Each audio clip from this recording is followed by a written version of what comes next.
ಯಾವ ಪ್ರಾಡಕ್ಟ್ನು ಪ್ರೊಡಕ್ಷನ್ ಮಾಡದೆ ಯಾವುದೇ ಡೆಲಿವರಿ ಟೆನ್ಷನ್ ಇಲ್ಲದೆ ನಾವು ಕೂಡ ದುಡ್ಡು ಅರ್ನ್ ಮಾಡ್ಬೋದಾ ಅಂತ ನಿಮ್ಮ ತಲೆಯಲ್ಲಿ ಏನಾದರೂ ಕ್ವಶನ್ ಇದೆ, ಡೆಫಿನೆಟ್ಲಿ ನಾನು ಇವತ್ತು ನಿಮಗೆ ಆನ್ಸರ್ ಮಾಡ್ತೀನಿ.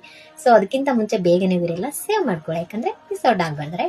ಪ್ರೊಡಕ್ಷನ್ ಮಾಡ್ದೇನೆ ಡೆಲಿವರಿ ಟೆನ್ಷನ್ ಇಲ್ದೇನೆ ನೀವು ಆರಾಮಾಗಿ ಮನಿ ಅರ್ನ್ ಮಾಡಬಹುದು. ಎಸ್, ಅದು ಹೇಗೆ ಅಂದ್ರೆ ದಟ್ ಈಸ್ ಅಫಿಲಿಯೇಟ್ ಮಾರ್ಕೆಟಿಂಗ್. ನಿಮ್ಗೆ ಆಲ್ರೆಡಿ ಗೊತ್ತಿರ್ಬೋದು ಅಫಿಲಿಯೇಟ್ ಮಾರ್ಕೆಟಿಂಗ್ ಏನು ಅಂತ, ರೈಟ್?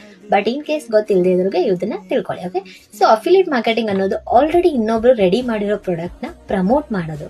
ಅಂಡ್ ಎವ್ರಿ ಸೇಲ್ಸ್ಗೆ ನೀವು ಸರ್ಟನ್ ಇನ್ಕಮ್ ಅಂತ ಸಿಗುತ್ತೆ. ಓಕೆ, ಅದು ಪ್ರಾಡಕ್ಟ್ ಆಗಿರ್ಬೋದು ಅಥವಾ ಸರ್ವಿಸ್ ಆಗಿರ್ಬೋದು. ಓಕೆ, ಫಾರ್ ಎಕ್ಸಾಂಪಲ್ ಹೇಳ್ಬೇಕಂದ್ರೆ ಅಮೆಝಾನ್ ಆಗಿರ್ಬೋದು, ಫ್ಲಿಪ್ಕಾರ್ಟ್ ಆಗಿರ್ಬೋದು, ಅಂಡ್ ಎಜುಕೇಶನಲ್ ಪ್ಲಾಟ್ಫಾರ್ಮ್ ಕೂಡ ಇರುತ್ತೆ.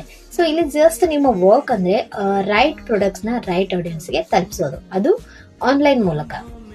ಫಾರ್ ಎಕ್ಸಾಂಪಲ್ ಹೇಳ್ಬೇಕಂದ್ರೆ ಒಂದ್ ಪ್ರಾಡಕ್ಟ್ ಪ್ರೈಸ್ ಬಂದು 1000 ರೂಪಾಯಿ ಇರುತ್ತೆ ಅಂತ ಅನ್ಕೊಳ್ಳಿ. ಓಕೆ, ಸೊ ಅದ್ರದ್ದು 70% ಕಮಿಷನ್. ಓಕೆ, ಅದು 70% ಕಮಿಷನ್ ಆದ್ರೆ ನಿಮಗೆ 700 ಸಿಗುತ್ತೆ. ಅದು ಪ್ರಾಡಕ್ಟ್ ಆಗಿರ್ಬೋದು ಅಥವಾ ಸರ್ವಿಸ್ ಆಗಿರ್ಬೋದು. ಸೊ ಈ ರೀತಿ ನೀವು ಡೈಲಿ 4 to 5 ಸೇಲ್ಸ್ ಮಾಡಿದ್ರೆ ಸಾಕು, ನೀವೇ ಕ್ಯಾಲ್ಕುಲೇಟ್ ಮಾಡಿ ಡೈಲಿ ಎಷ್ಟು ಅರ್ನ್ ಮಾಡ್ಬೋದು ಅಂತ. ಓಕೆ, ಅಂಡ್ ಸಿಸ್ಟಮ್ ಒಂದ್ಸರಿ ಸೆಟಪ್ ಮಾಡಿದ್ರೆ ಸಾಕು, ನೀವು ಆಟೋಮೆಟಿಕಲಿ ಇನ್ಕಮ್ ನ ಜನರೇಟ್ ಮಾಡಬಹುದು. ಈವನ್ ನೀವು ಮಲ್ಕೊಂಡಿದ್ರು ಕೂಡ ಇನ್ಕಮ್ ನ ಜನರೇಟ್ ಆಗುತ್ತೆ.